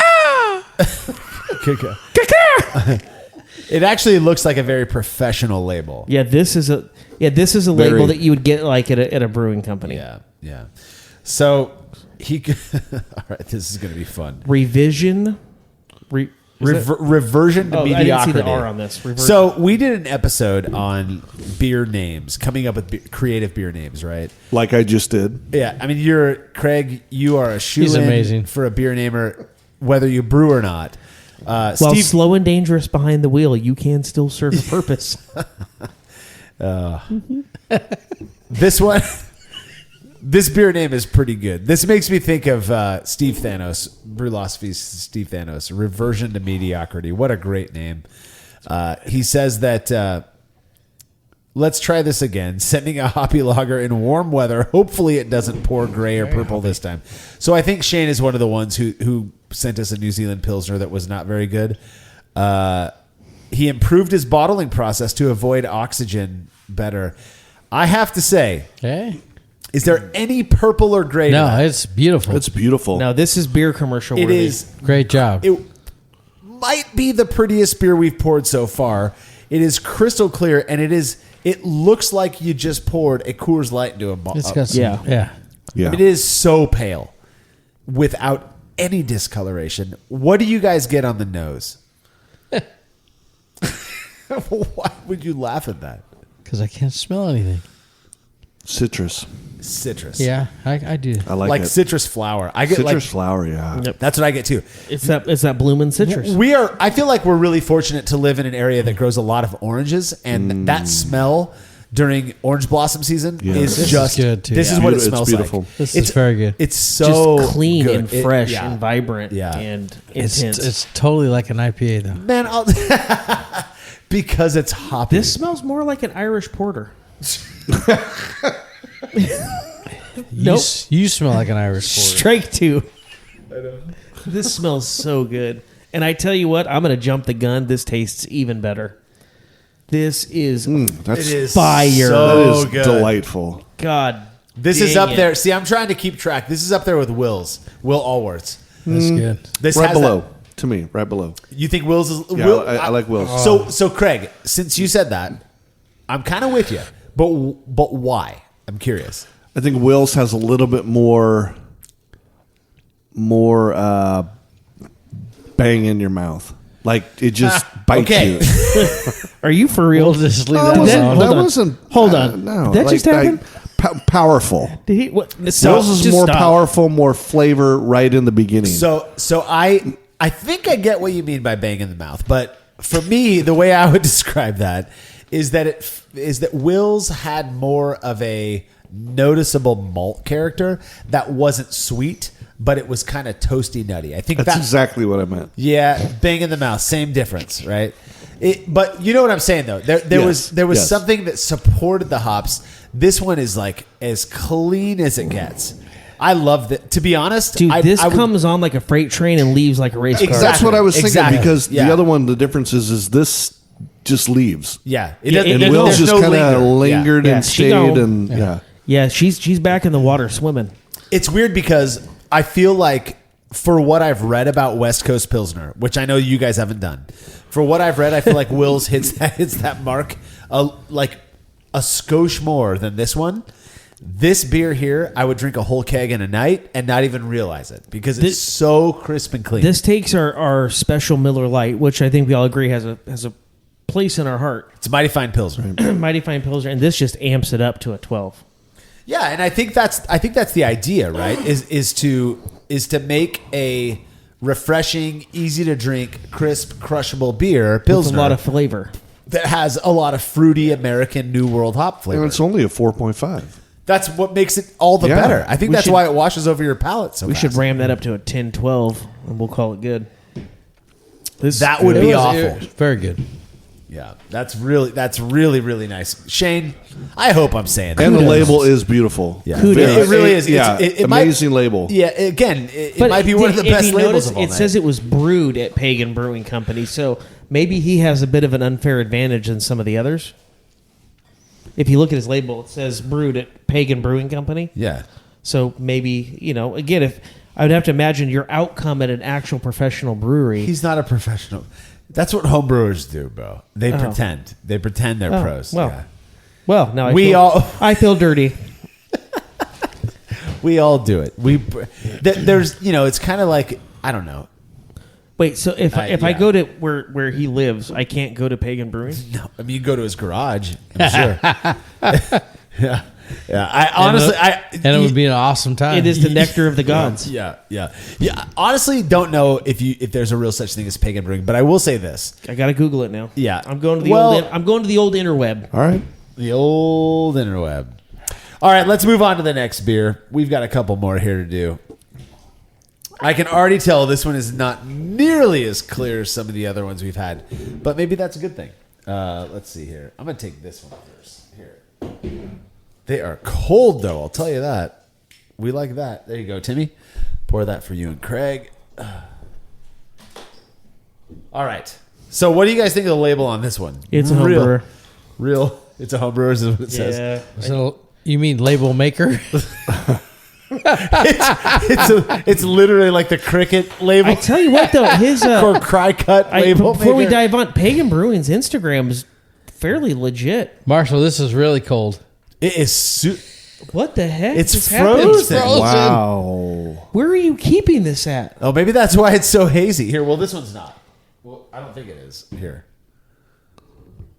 No, this one's not. So we'll all share this. Here, pour, half pour. You know what? You know, sometimes in your fridge, there's like certain cold spots. I think that's what happened with Found that it. bottle. So this one, okay, perfect. Yeah. Nailed so it. Just be gentle with it. Did you get some? I didn't yet. I'm finishing the last one. Well, I'm gonna. as a professional. Don't rush me. All right. I was busy Googling. All right. This one comes from Eric Hagen. And unless there's anything on the bottle. So this one was fermented with Nova Lager. And tape. Yeah. And If lost, there is- return to. It is his label is honestly looks like it was typed out on a Label maker. Label maker. It says Average Brew WCP West Coast Pilsner Nova, meaning And that it's not even Average Brew. It's the short version of Average. AVG. well, that's what they call it. AvgBrü. Ran out of label tape. Well, it's, That's what not you enough pay room. by the letter. This is a nonprofit. True. Okay. So one of the bottles froze, Eric. We'll just drink that after the fact. We all got a nice half pour of the one that wasn't frozen. Let's start with bottle, label, bottle fill. Bottle fill was perfect. It was fine. Bottle label. Bottle board. fill, great. Bottle label. Taste, though? This is pretty damn I haven't good. tasted it yet. Take it. Just a sip. So this one has the peachy thing, but without the oxidation on the nose. That's what I get, at least. It's kind of like a peachy, Yeah. Very, mangoey. very flat tasting. It's not flat, a lot of, yeah. yeah, Flat, not a lot of yeah. Not carbonation. flat. Yeah. I wonder if this one was frozen and it thawed out.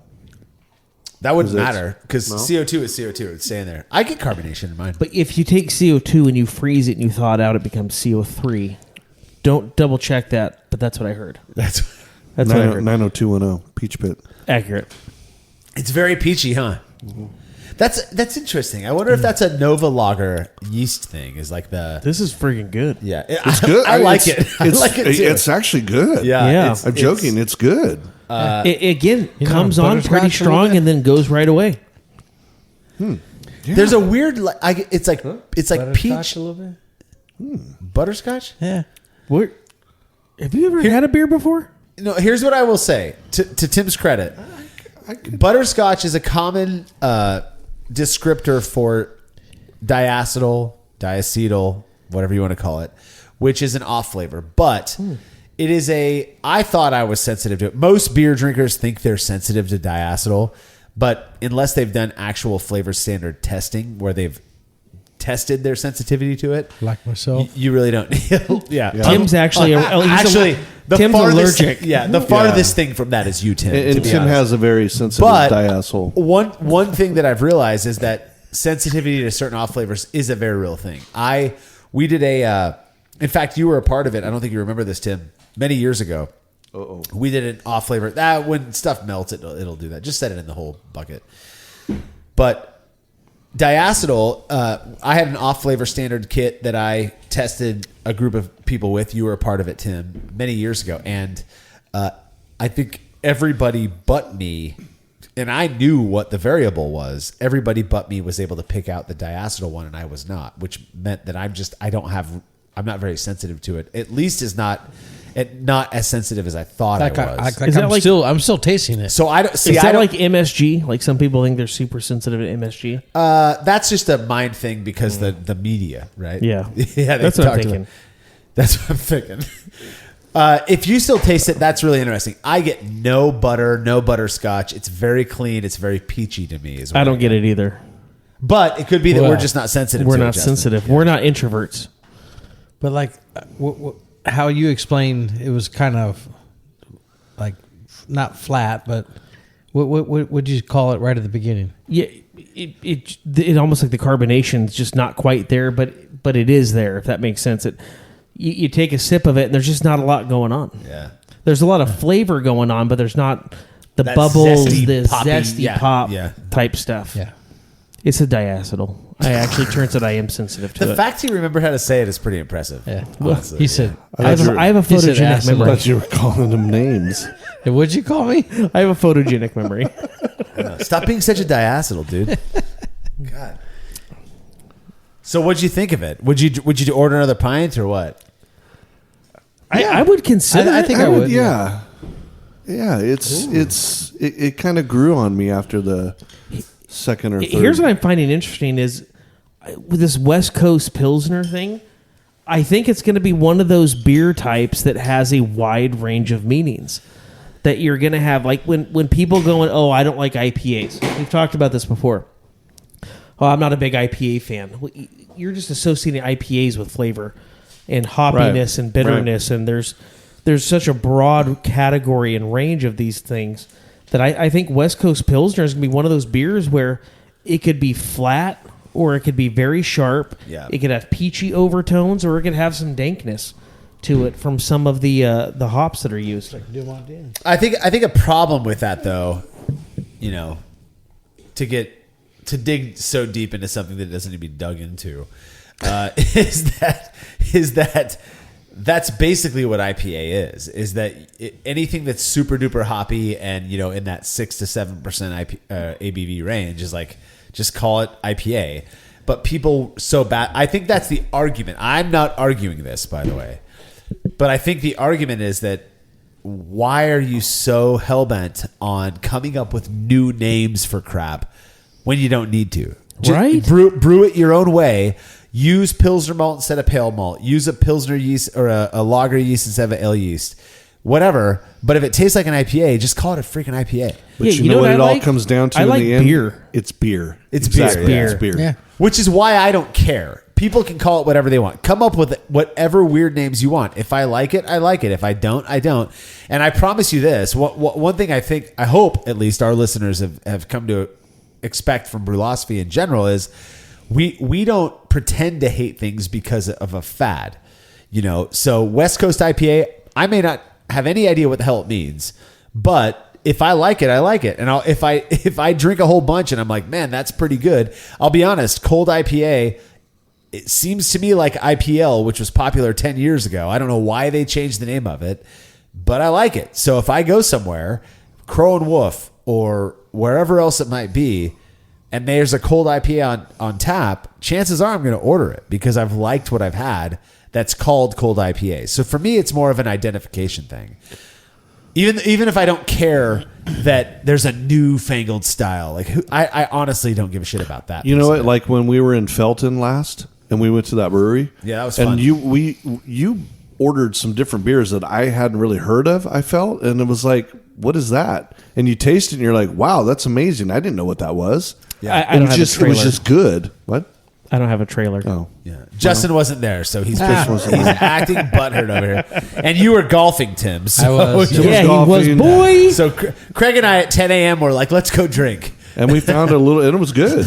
Yeah, we had little- some great beers. Yeah. It was really good. I think it was a cold IPA actually. Could have been. They had a. It was. I was trying to tell Craig. I was like, yeah, this is like a new thing that I don't know much about. Whatever. But I'll tell you, these West Coast Pilsners, in my head, the big difference between a West Coast Pilsner and a cold IPA, take process, set it aside, they taste basically the same. Cold IPA is higher in ABV. West Coast Pilsner is lower in ABV. To me, that's enough to call them something different, and I'm cool with that. If they taste good, I'll drink it. I don't care what you want to call it. That's my thing. And so this beer, and we're not even focusing on Danny Sachs, West Coast IPA, Who has a good label. which I'll tell you, not only does he have a good label, I've already dipped into this bad boy. I don't know if you guys have or not. Like the deserts miss the rain. It is That's deep. so good. The days of our lives. These are the beers of our lives. The days of this beer is not oxidized. It's beautifully. I like That's It hot is damn. so That's good. That's good. Where's Danny Sachs from? That's a great The name. desert. By the way. I'm going to read I what don't think Danny he's from the said. desert. Hence the Yeah, let's label. hear what Danny. The- This ties into, by the way, the label. This is dry. So I have not seen the label. I poured Oh. the beer, but I didn't look at the oh, that is. Oh. Like the deserts miss the rain. Oh, I thought you were just saying that because you love Annie Lennox. Honestly, I've never heard of him. Annie Lennox. I've never heard of him. Rhythmics. The Eurythmics. Is that the redhead? The Eurythmics. Are you guys making this up? Sweet dreams are made of these. What? Made of these. Never heard of him. Tim will sing it to you later. Oh, he's the guy that plays the piano with all the crazy glasses. It's a lady. Oh, You're thinking of Elton John. from Lincoln Park. Got it. Yes. Yeah. Nailed it. Yes. Yeah. All right, so Crazy Town. Yeah, crazy. I heard this whole thing. Anyways, Yeah. yeah. So this one is 5.1% ABV, 1046 OG, 1007 FG. Where's our boy Danny from? Does it say? It's actually I'm going to read that. 956. He's from Chicagoland. Oh, yes. All right. By the way, Danny Sachs sounds like just a legit gangster name. Yeah. Oh, Danny Sachs run that block. He's going to sack your ass. All right, here we go. My name's Danny Sack. That's a good way to start a letter. Danny Sack. Hey, what's up? My name is Danny Sack. I'm from Chicagoland area. Thanks for trying this beer on the podcast. I'm very interested to hear what you think. I've been brewing beers since 2015, and during the pandemic, got my fermentation temps and water process fairly locked in. Yes. Yeah, that's good. That's big. Hey, That's COVID, big stuff. COVID brought some good stuff. Granted, whether or not you believe in the whole COVID mix-up, makeup, whatever crap, it forced a lot of people to slow down and figure out what you were passionate about. Think about and shit. dive Yeah. into it. Yeah. So he says, I noticed that there was a significant change in the reaction from my neighbors and friends. Not always the same thing. As my neighbor Heard and that. friend Tim, to my beers, from bland compliments to actual reactions that felt like backhanded compliments. Holy shit, Danny, this is actually really tasty. That does feel like a backhanded compliment. Oh, That's did you think it because would that's be? exactly what it was. That is a backhanded compliment. I named my brewery Stonebreaker Brewing after the D&D character. I think that's Dungeons and Dragons. Yeah. Strike one. That I've been playing with friends for 20 plus years. I enjoy naming my beers after the generic pop culture that you would associate with a Midwestern dude in his 40s. Lines from The Simpsons, song lyrics, etc.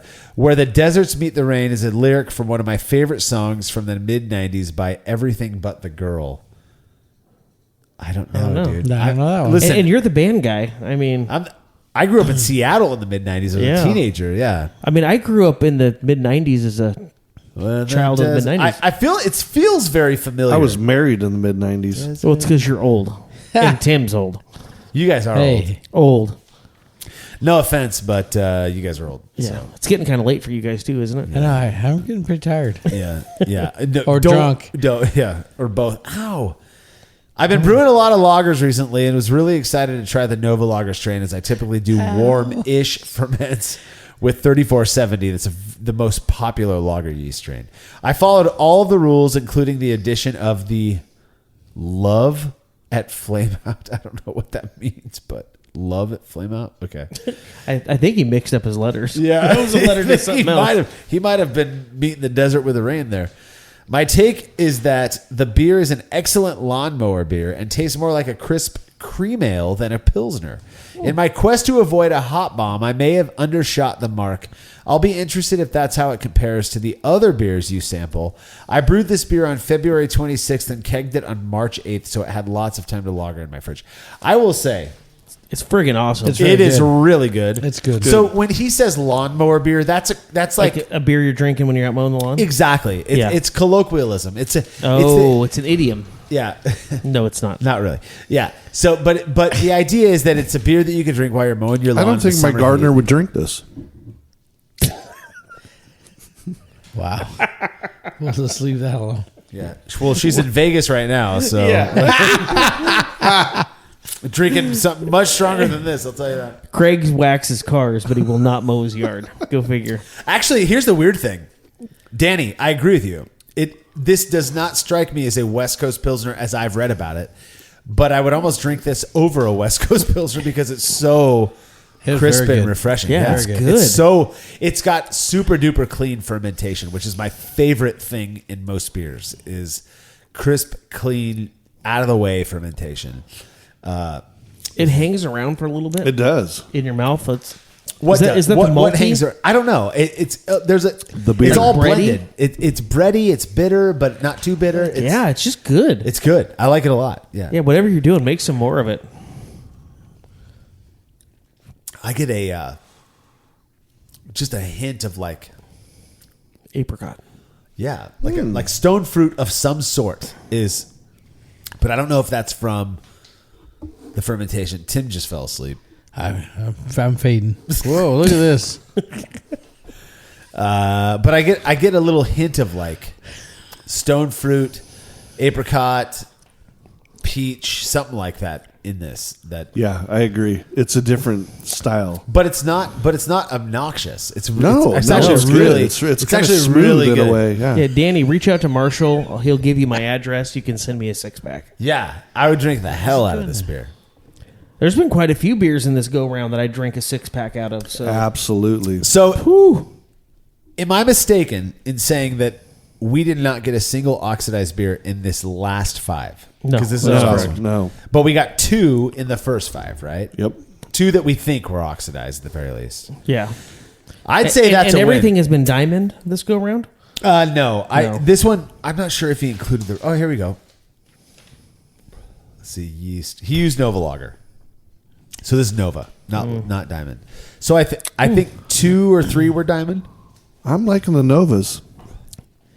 Yeah, I'm leaning that way too. Yeah. You're leaning some way, Tim. That's for You're leaning against the counter there. Yeah. The cabinet, yeah. I mean. Well, I will say that,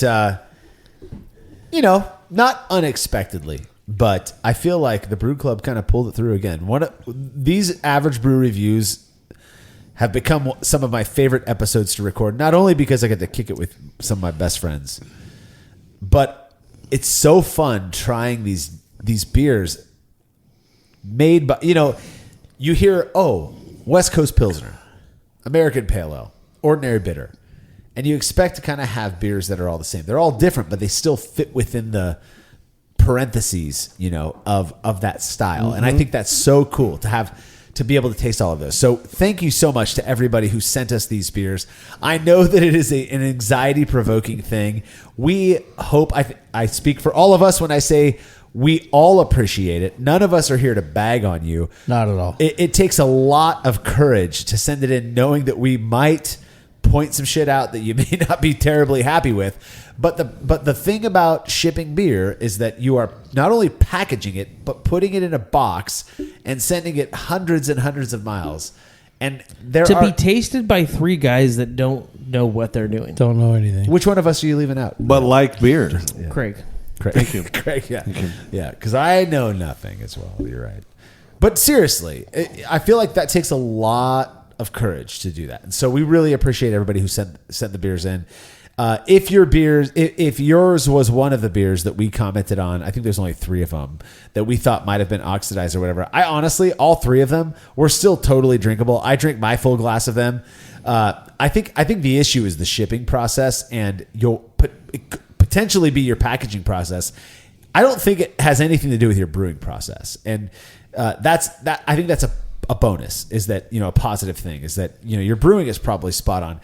Packaging is a pain in the ass. That's just I don't even do it anymore. I refuse to ship beers anywhere because I hate packaging stuff. I hate sending them off. So I get the anxiety you might be experiencing when you do this, but please keep doing it because we love doing these episodes. Do you guys have anything else you'd like to say to everybody who shipped these beers into us before we? Thank you guys. This is so Yeah, much fun that we get to hang thank you very 4 much. friends drinking beers that other people put blood, sweat, time, and tears into, sending them money, expense. Yeah. Same Yeah. thing. It really Time, is. It's a effort. humbling thing for us, I think. Yeah. I mean, to actually care what 3 guys that don't know what they're doing. They There's really, 4 they of really us. don't care. You keep But saying Marshall, 3, but you're a doctor, so I'm giving you the benefit of the doubt.